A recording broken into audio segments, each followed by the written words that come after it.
I am 70 years old now, and when I look back at my life, I never thought that the deepest wound I would carry would not come from strangers, but from my own daughter. I worked my whole life in this country, broke my bones in factories, saved every penny, and raised her with love. I protected her when she was young, fed her when I was hungry myself, and carried her in my arms when she was sick. I thought one day she would look at me with respect, with gratitude, and say, "Dad, you gave me everything." But instead, what I received was humiliation, betrayal, and the kind of insult that no father should ever hear. It started one night when I told her not to go out with her boyfriends. She was staying out late, coming home after midnight, sometimes even in the morning. I told her, with the same love and authority that once kept her safe as a little girl, "You are not supposed to be out all night. Respect yourself. Respect this home." But instead of listening, she turned her face toward me, rolled her eyes, and said the words that still burn in my chest. "Dad, you are just old-fashioned. You are stuck in your old ways. You don't understand the new world." Old ways. She called me outdated, as if the values that built this country, the values of family, honor, and respect, were garbage now.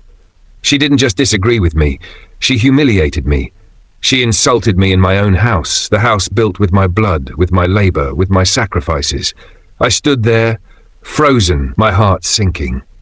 A daughter who once held my hand crossing the street now looked at me as if I was a burden, as if my voice didn't matter anymore. Days passed, but her behavior only got worse.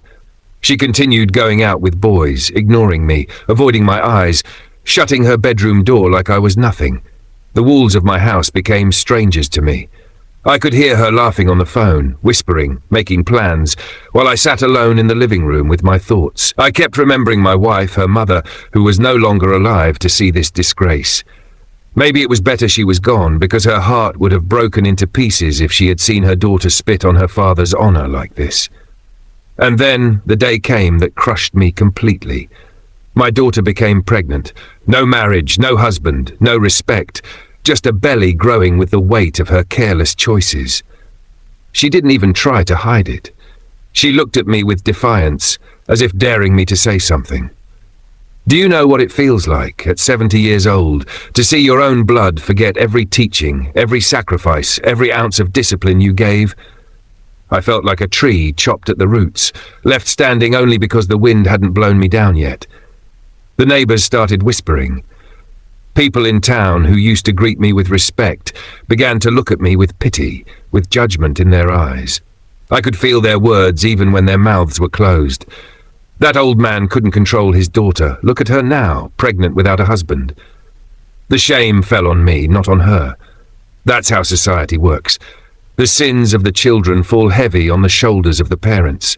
Inside, I was burning. I was not only hurt, I was angry. Angry at her betrayal, angry at her disrespect, angry at myself for raising her too softly. I thought about the nights I worked double shifts just so she could have new clothes, the times I ate leftovers so she could eat hot meals. And this was my reward? An ungrateful daughter who treated me like dirt and dragged my name through the mud? I decided I would not stay silent anymore. If she had destroyed my peace, then I would destroy the comfort she thought she had in my home. From that day, my revenge began. I stopped speaking to her like a father. I treated her like a stranger, like someone who didn't belong under my roof. I told her every single day, "This is not your house anymore. You have taken my respect and smashed it into pieces, and now you want to sit here and act like nothing happened? Not in my lifetime." She cried. She shouted. She tried to argue, but I was colder than stone. I cut her off from my money. I stopped paying for her needs.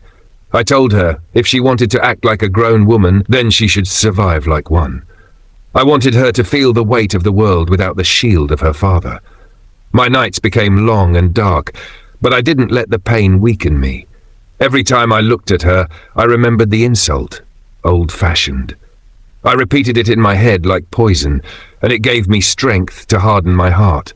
I told myself I would live long enough to see her regret, to see her crawl back, to see her finally understand that her father was never wrong.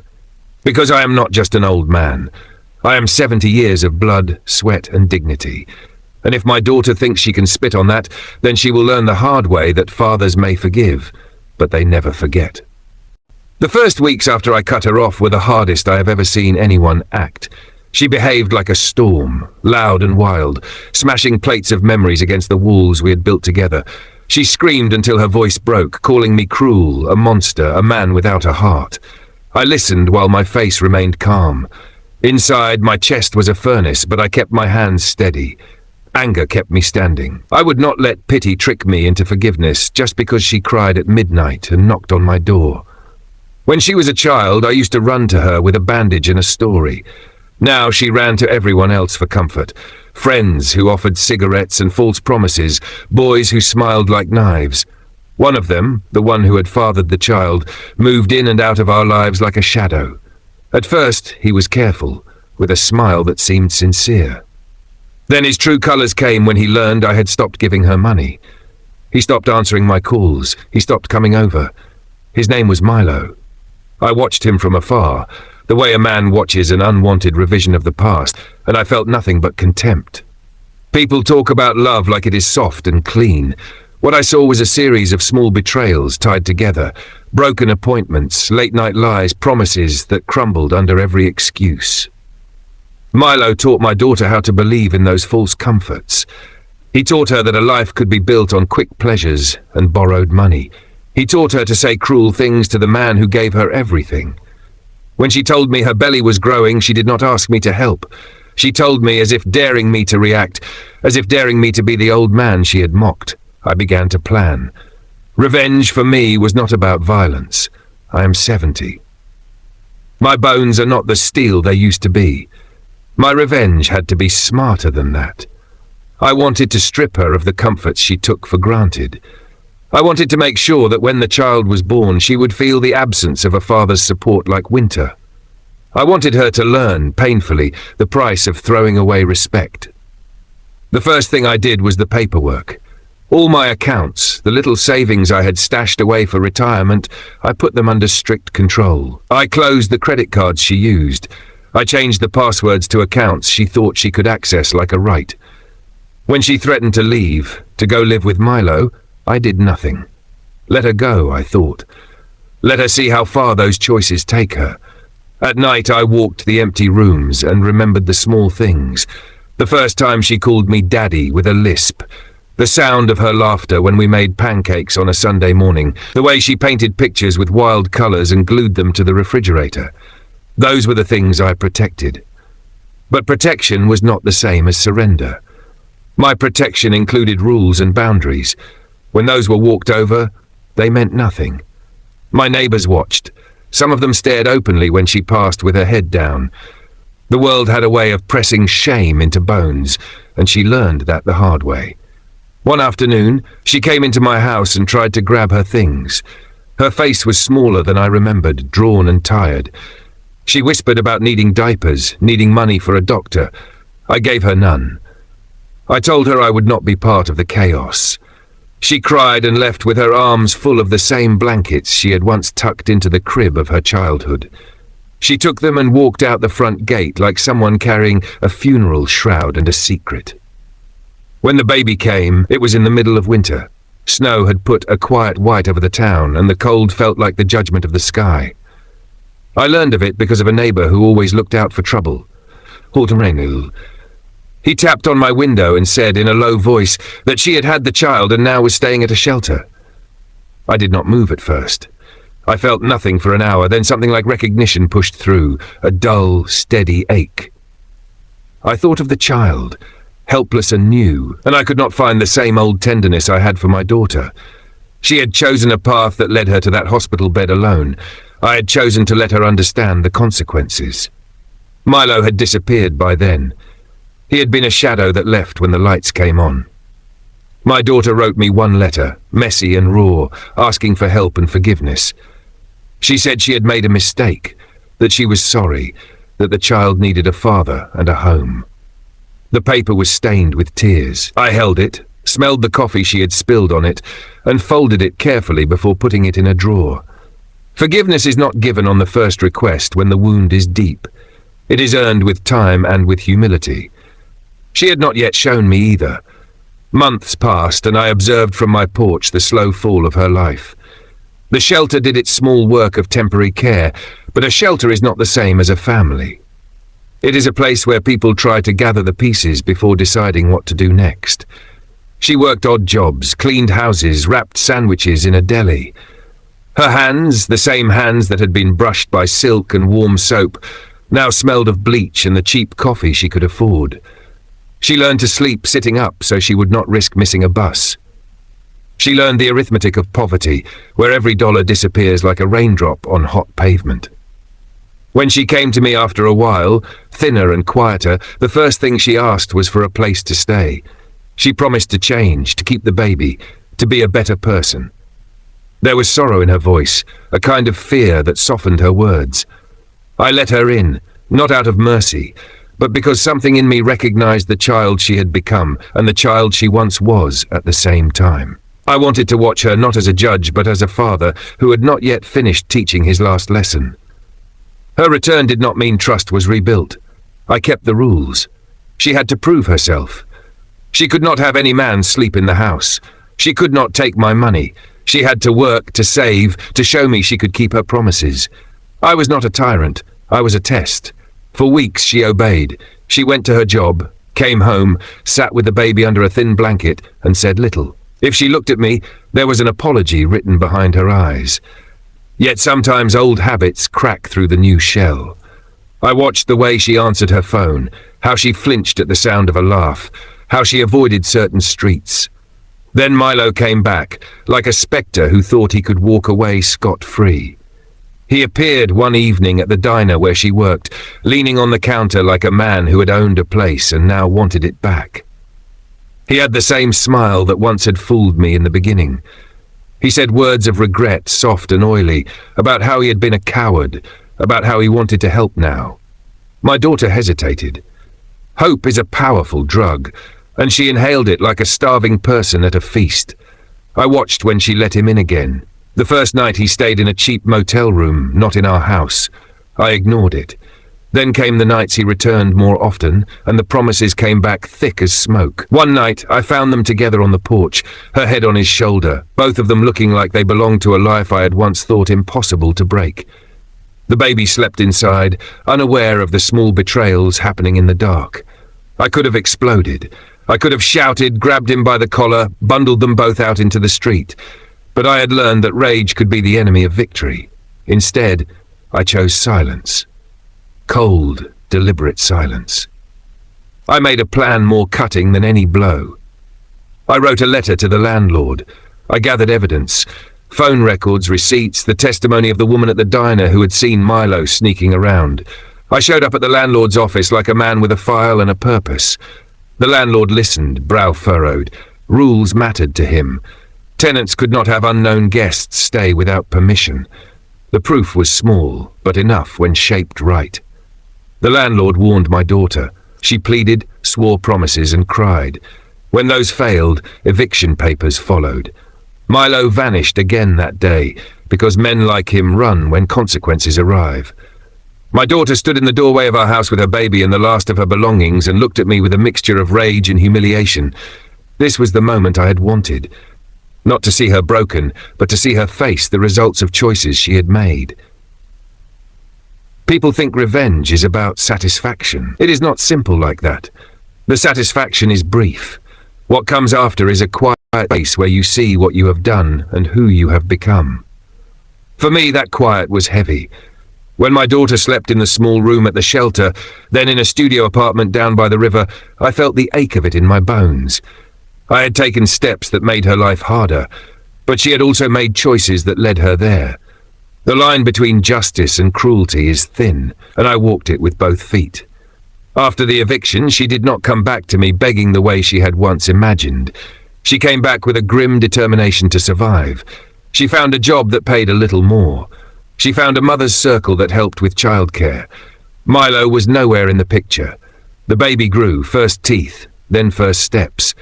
Watching the child, my anger softened into something like reluctant pride. I could see her trying, stumbling, falling, and getting up again. That is the natural way of people. Error and correction, weakness and learning.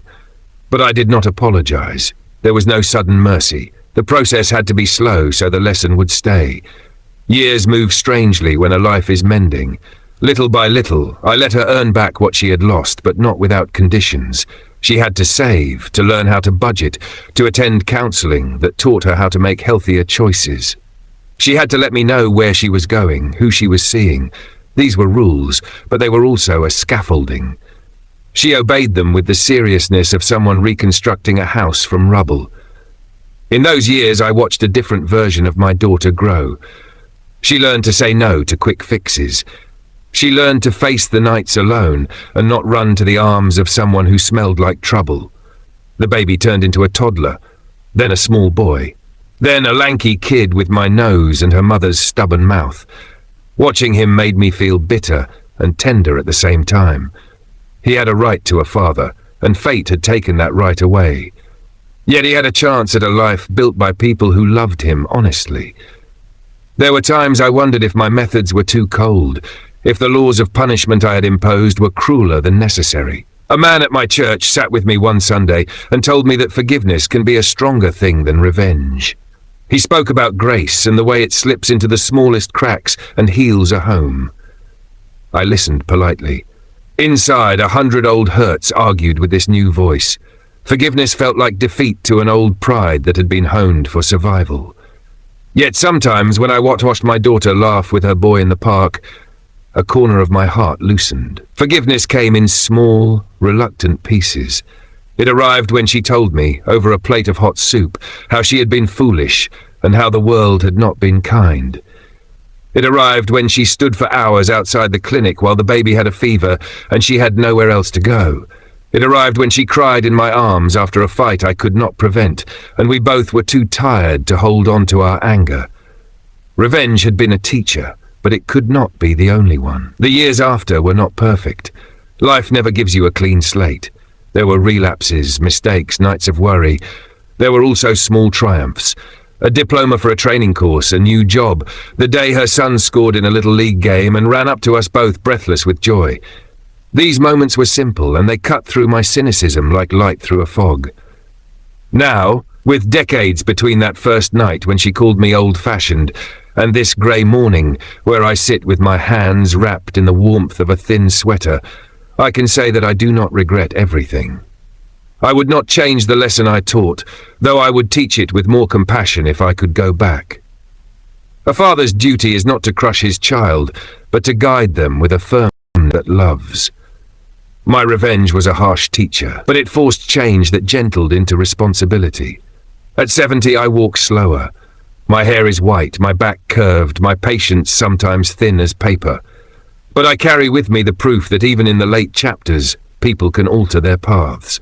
My daughter, imperfect and stubborn, became someone who could offer her child the steadiness she once sought from me. She learned to look at the world with clearer eyes. We still have moments when old words resurface and sting, when pride and pain make us quick to say things we later regret. Yet those moments are smaller now, like cracks that have been filled. If I look back and measure my life not by the heavy incidents of anger and revenge, but by the slow work of rebuilding, I find a strange kind of peace. I do not celebrate the suffering she felt. I do not cheer the nights she spent learning the price of her actions. But I do see the end of that dark road, where a child grows into a parent, and a father, finally tired of fighting with time, learns to let some things go. We all have our ways of surviving. Mine included a fierce refusal to be humiliated in my old age. That refusal made me do things some called unforgiving. It also made my daughter face the consequences that taught her to be responsible. There is no simple verdict on this life, only the continuing work of living it. And in that work, I found that the lessons of a hard man can change into the quiet care of someone who chooses, slowly, not without scars, to forgive. When I sit alone at night, I still hear echoes of her voice calling me old-fashioned. Those words were like a knife that went straight into my heart, and even after years, the wound still aches. I sometimes wonder why those words cut me more than anything else she ever did. Maybe because they were not spoken by an enemy, but by my own blood. A stranger's insult fades away with the wind, but when your own child spits on your dignity, it stays carved into your soul forever. After her return, after those small attempts to repair the damage, life didn't simply become peaceful. No, peace is not something that comes easy in a home where trust has been burned.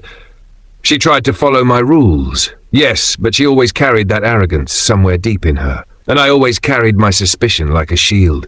Even when she seemed calm, even when she cooked meals and folded laundry, I looked at her as if waiting for another betrayal. One night, I overheard her on the phone.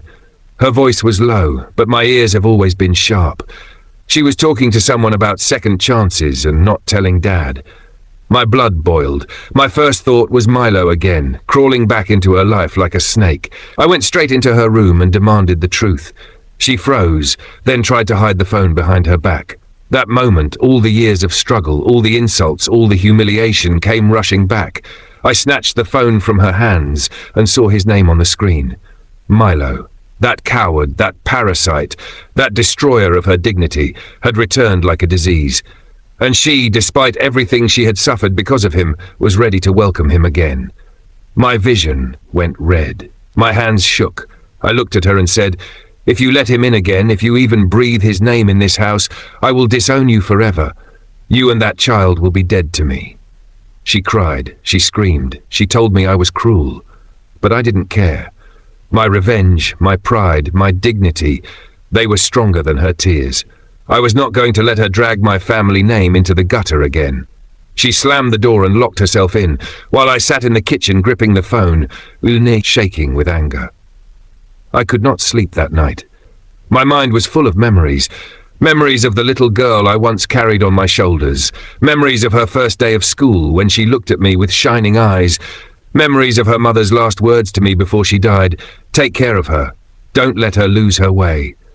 I had promised my wife, and yet here I was, fighting with the same daughter, watching her destroy everything.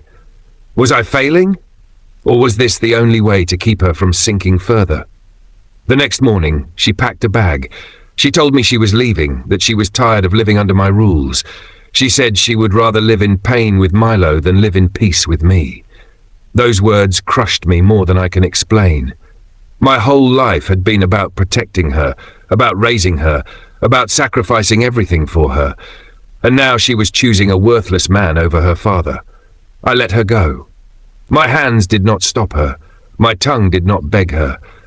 My revenge was stronger than my love that day. I wanted her to taste the full bitterness of life, without my roof, without my money, without my protection. I wanted her to see the true face of the man she thought would save her. Days turned into weeks. She didn't call, she didn't write. The house became silent again, too silent. I pretended not to care, but every night I looked at the door, half expecting her to walk back in. And then, one day, I received a call, not from her, but from the police. They had found her crying on the street with her baby. Milo had beaten her. He had taken her money, left her in a cheap motel and disappeared again. She had nowhere to go. When I heard the officer's voice telling me this, something inside me broke. I felt anger, yes, but also a deep sadness. My revenge had worked. She had learned the lesson. But at what cost? When I went to pick her up, she looked nothing like the proud, arrogant girl who had once insulted me. Her face was bruised, her hair messy, her clothes torn. She held her child tightly, as if the baby was the only reason she was still alive. When she saw me, tears filled her eyes. She didn't speak. She just fell to her knees in front of me. I stood there for a moment, watching her. Part of me wanted to spit the same words she once threw at me. "You don't understand the new world." Part of me wanted to leave her there, to make her suffer longer. But another part of me, the father, the man who had raised her from the day she was born, could not leave her like that. I helped her up. I took her back home, but I did not forgive her fully. No, forgiveness is not a gift given easily after so many betrayals. My revenge continued, but in a different way now. I didn't give her comfort. I gave her responsibility. I made her work for every meal, every blanket, every moment of peace. I told her, "This house is not free. You want a place here? Earn it." She worked in silence, and I watched her pride shrink into dust. Years have passed since then. She is not the same girl she once was. She is quieter, humbler, broken in some ways but stronger in others. The child has grown into a boy who looks at me with respect, the respect his mother once forgot. And sometimes when I see my daughter watching her son with love and fear in her eyes, I know she has finally learned what it means to be responsible. But I have not forgotten, and I will never forget. My revenge was my shield, my dignity, my way of surviving the greatest insult of my life. Even now, at 70, I sit by the window at night and whisper to myself, "She called me old-fashioned, but I was right, and one day she will fully admit it." That is the victory I still wait for. The house is quieter these days, but it is not the same kind of silence I had when she was gone. That silence was heavy with betrayal, with anger, with my chest full of fire. This silence is different. It is the silence of tiredness, of an old man watching life unfold like a slow-burning candle. I hear the boy's laughter sometimes when he plays outside.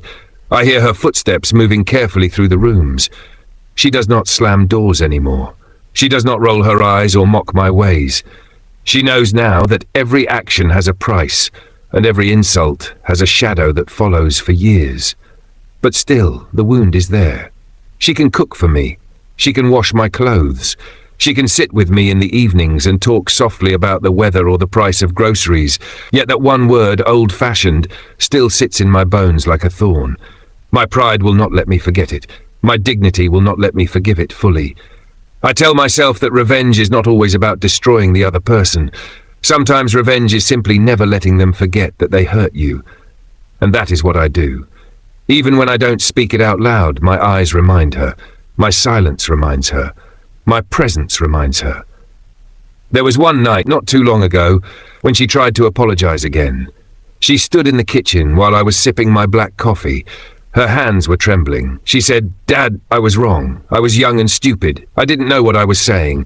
Please forgive me." Her voice cracked as she spoke, but I did not answer quickly. I let her words hang in the air like smoke.